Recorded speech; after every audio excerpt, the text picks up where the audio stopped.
Today we're going to do something different on Tesla Tuesday. Today we're going to actually do an extended version where we rotate the tires.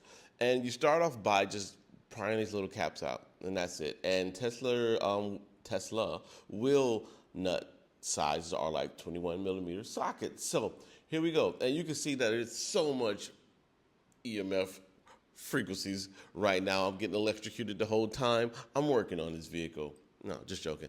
But like I said, get the 21 socket and just taking it loose.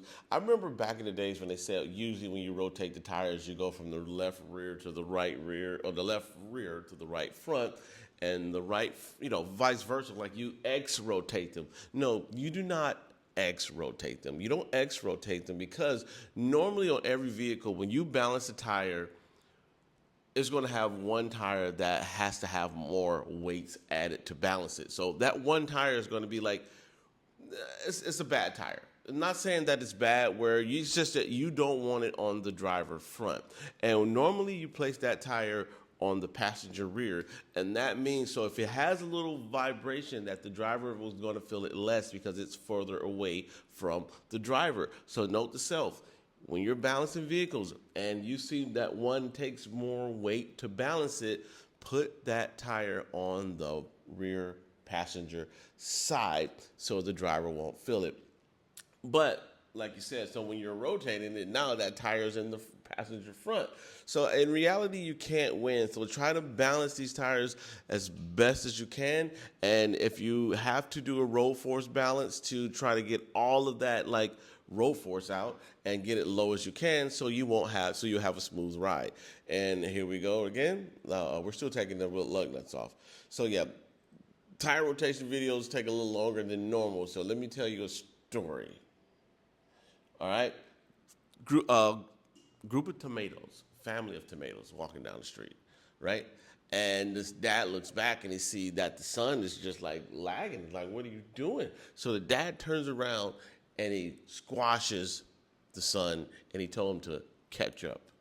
You get it? Catch up. Well, oh yeah. Anyways, so here we go. Here's a tire rotation. Most of y'all won't get. I mean, I'm sure you'll get that. That's like a little kid can get that joke.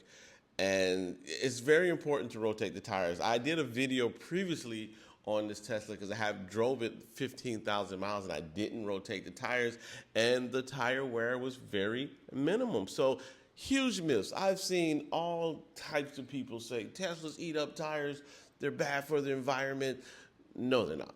They're not bad for the environment. And did you know Tesla wasn't the first electric car? They actually had electric vehicles in 1930.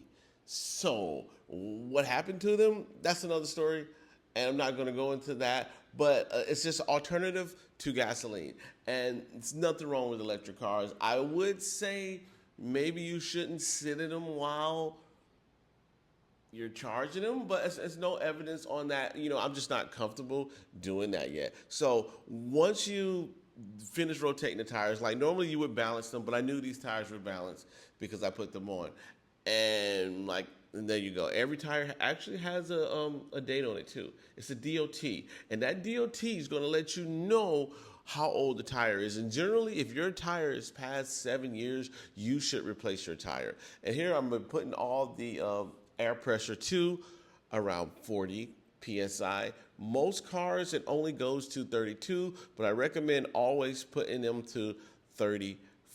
Unless you got like a LT tire, you can put it all the way to 80. I think the maximum capacity for this tire, and you'll see it on the tire if you pay attention to it, is 50 PSI. So anything over 50 PSI, I mean, it could pop at any minute. So you have to be very cautious of that. And once you get all the tires to 40, and you're pretty much done. That's really how you do a full tire rotation.